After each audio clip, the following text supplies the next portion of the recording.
Hello, welcome to Ken studies.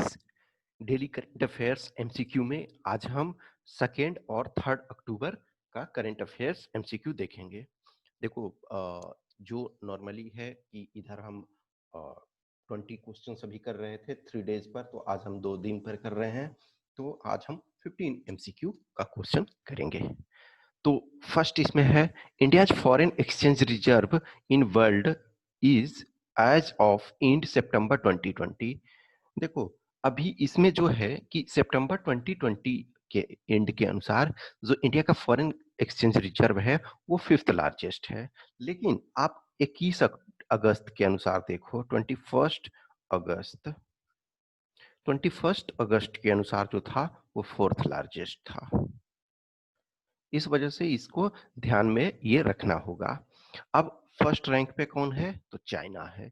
China का हमसे करीब 7 टाइम्स ये है, बड़ा है। तो चाइना फर्स्ट रैंक पे है फॉरेन एक्सचेंज।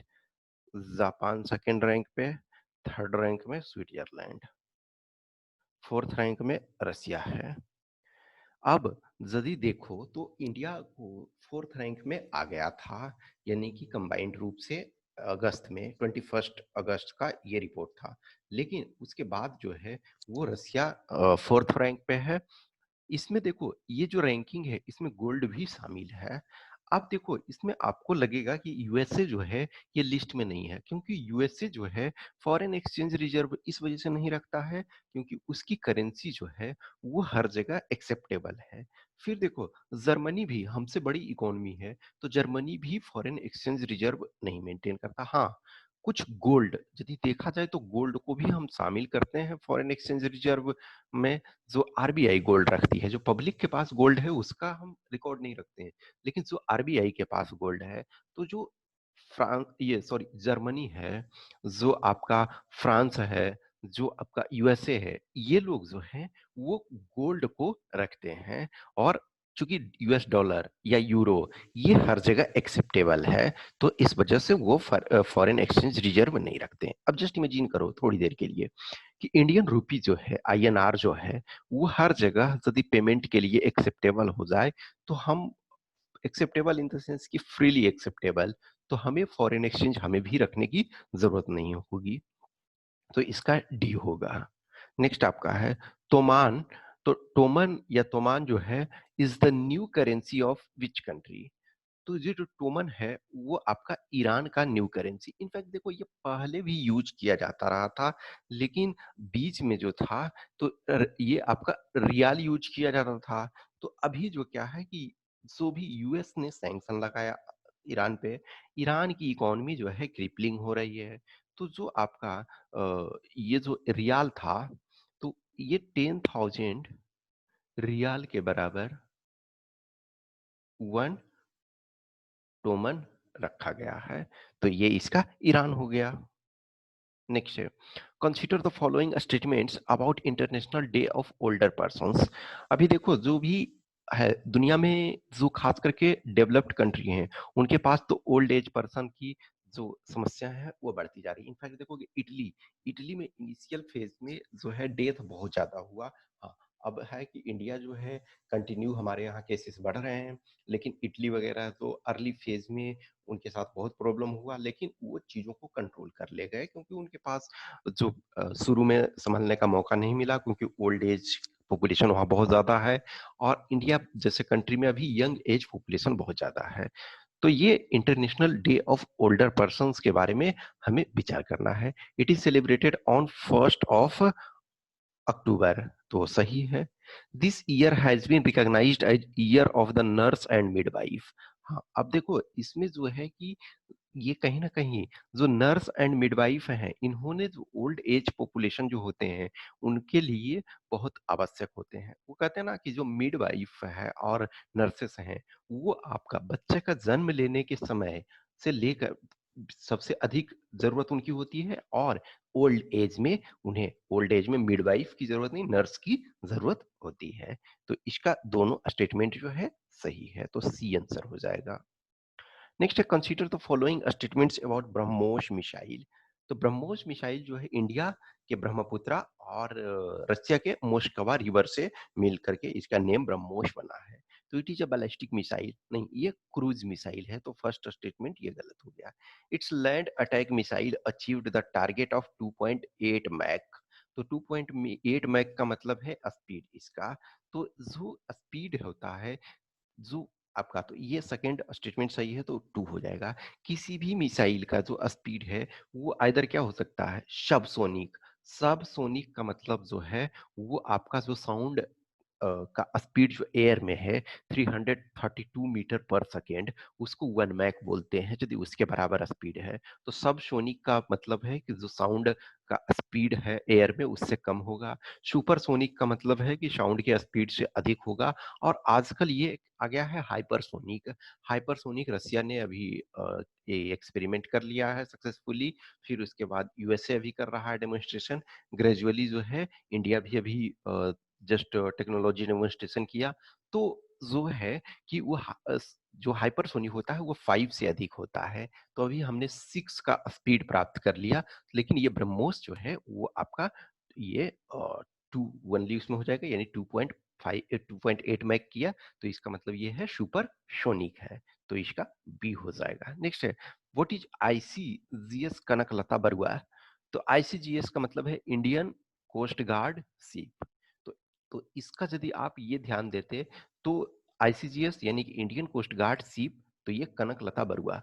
अब देखो ऐसा ऐसा बहुत सारा क्या होता है कि आपका वेराइटी ऑफ सीड्स वगैरह भी होता है, या किसी पर्सन का नाम हो सकता है या वॉट, लेकिन ये जो है आपका फास्ट पेट्रोल वेसल है। नेक्स्ट आपका है, consider the following statements about GST collection. देखो जीएसटी कलेक्शन के लिए अभी जो स्टेट डिमांड कर रहे थे कि स्टेट ने का कंपेंसेशन देना था, तो सेंटर कंपनसेशन नहीं दे रही थी पूरी, कि जो कलेक्शन है वो प्रॉपर तरीका से नहीं आ रहा है।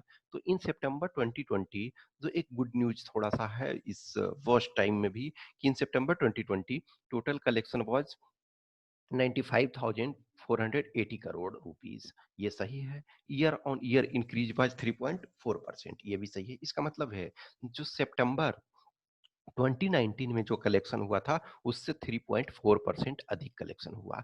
तो इस पेंडेमिक के सिचुएशन में यदि इतना कलेक्शन हुआ है तो इसे आप एक पॉजिटिव ट्रेंड माने। तो ये एक सी इसका आंसर हो जाएगा। नेक्स्ट है, according to national crime record bureau in which metro cities maximum crime against women was committed in 2019। तो ये आपका जो है वो दिल्ली हो जाएगा। अभी देखो जो हाथरस केस हुआ उसके कारण ये चीजें चर्चा में है। तो उस चीज का ये आपको ध्यान रखना। फिर स्टेट वाइज यदि देखोगे तो स्टेट में उत्तर प्रदेश टॉप में है। Next, consider the following statements related to south west monsoon. तो इंडिया में जो मेजोरिटी जो रेन होते हैं वो साउथ वेस्ट मानसून से होता है। तो weak monsoon means rainfall less than half of the normal, ये भी सही स्टेटमेंट, ये सही है। देखो क्या होता है कि जो नॉर्मल एवरेज लिया जाता है ये 30 ईयर्स का लिया जाता है। तो 30 ईयर्स का एवरेज जो बारिश हुआ है उसमें लॉन्ग टर्म एवरेज उसको बोलते हैं। तो जो वीक मानसून का मतलब है कि रेनफॉल इसके हाफ से, नॉर्मल के हाफ से कम होगा। यानी कि मान के चलो कि 100 सेंटीमीटर यदि नॉर्मल है लॉन्ग टर्म, तो उसके हाफ से कम है। Active monsoon means rainfall 1.5 times to 4 times of normal, यानी कि जो एक्टिव मॉनसून होगा वो 1.5 से लेकर के 4 टाइम्स के बीच होगा। तो ये दोनों स्टेटमेंट आपका सही है। नेक्स्ट है, which among the following has launched Ambedkar social innovation. तो अंबेडकर सोशल इनोवेशन को जो है वो मिनिस्ट्री ऑफ सोशल जस्टिस ने ये लॉन्च किया है, कि सो एक तरह से जो एससी एसटी पॉपुलेशंस वगैरह हैं, जो लोअर तबके के लोग हैं, जो अभी समाज के मेन डेवलपमेंटल गोल से वंचित रह गए हैं, तो वो उनमें एक इनोवेशन का भावना जगाना है। तो इसका डी। नेक्स्ट है, under PM Matsya Sampada Yojana target of fish production of 220 lakh tons has been fixed by which year. देखो जो हमारा मत्स्य है, मछली है, फिश जो रिसोर्सेस है, वो हम उसका अभी प्रॉपर दोहन नहीं कर पा रहे हैं। तो हमने ये टारगेट रखा है कि 220 लाख टन हमें प्रोडक्शन करना है। तो ये कब तक करना है, ये आपको टारगेट जो रखा गया है 24-25 तक के लिए, यानी कि इसका बी हो जाएगा। अभी जो हमारा है इनलैंड फिशरी जो है, इनलैंड फिशरी हम 2/3 जो प्रोडक्शन करते हैं इनलैंड फिशरी से करते हैं और 1/3 जो है आपका मैराइन फिश है। तो हमारा ये टारगेट चल रहा है कि मैराइन फिश का कैच को हमें बढ़ाना चाहिए, क्योंकि हमारा जो है लंबा कोस्ट लाइन है, तो बढ़ाने का इनफैक्ट इनलैंड में भी कुछ एरिया में देखोगे कि धान की खेती भी हो रही है या साथ-साथ मिक्स फार्मिंग हो रही है उसमें। तो इसका बी होगा। नेक्स्ट है, who gave the title Mahatma to Mohandas Karamchand Gandhi. देखो गांधी जी का कल बर्थ एनिवर्सरी था और तो इस पॉइंट ऑफ व्यू से ये जानना, और ये विवादों में समटाइम ये रहा है, लेकिन जो है आप देखोगे कि गुजरात हाई कोर्ट ने है, उसने इस चीज को कंफर्म किया कि जो ये टाइटल दिया गया था महात्मा को, मोहनदास करमचंद गांधी को महात्मा का टाइटल, वो रविंद्रनाथ टैगोर ने दिया था। तो ये हाई कोर्ट का जजमेंट के आधार पे भी है। नेक्स्ट है, consider the following statements about Atal tunnel. तो अटल टनल जो है आज यानी कि 3 अक्टूबर है, तो ये देश को समर्पित होना है। तो इट्स लेंथ इज 9 किलोमीटर। हाँ, इसका 9 किलोमीटर लेंथ है। On every 500 metres there is provision of emergency exit. ये भी सही है। It is on height of 10,000 foot from mean sea level. ये भी आपका सही है। तो डी ऑल 1 टू 3 सही है। नेक्स्ट है, world heart day is celebrated on. तो वर्ल्ड हार्ट डे जो है वो आपका सेलिब्रेट कब किया जाता है? वो 29th ऑफ सितंबर को। देखो जो हार्ट है, एक इससे बहुत ज्यादा लोगों का डेथ एक तरह से होता है, बट चीजें कहीं ना कहीं जो ये इसका क्यों हो रही है कि जो लाइफ स्टाइल चेंज हो रहा है, फिजिकल एक्टिविटी बहुत कम लोग कर रहे हैं, तो इसके कारण ये प्रॉब्लम हो रहा है ज्यादा। तो ए इसका हो जाएगा। नेक्स्ट है, consider the following statements about a sports authority of India. तो इट वाज एस्टेब्लिश्ड इन 1984। हाँ, फर्स्ट स्टेटमेंट आपका सही है। Its headquarter is in Delhi. ये भी स्टेटमेंट सही है, तो इसका आंसर सी हो जाएगा। नेक्स्ट है, Sawantwadi twice are related to which states. तो ये आपका महाराष्ट्र। देखो जो लास्ट मंथ था, प्रधानमंत्री जी ने खिलौने की बात की थी, जिसके बाद इनके ऊपर बहुत सारे इनके वीडियो के ऊपर डिसलाइक्स आए थे। तो कहीं ना कहीं टॉयज इंडस्ट्री जो है वो काफी इंपॉर्टेंट है। तो सावंतवादी जो टॉयज हैं वो महाराष्ट्र के हैं। तो आज का ये 15 क्वेश्चंस हो गया।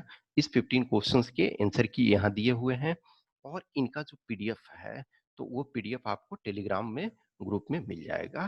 ठीक है, तो आप कंटिन्यू करते रहें। Okay, thank you.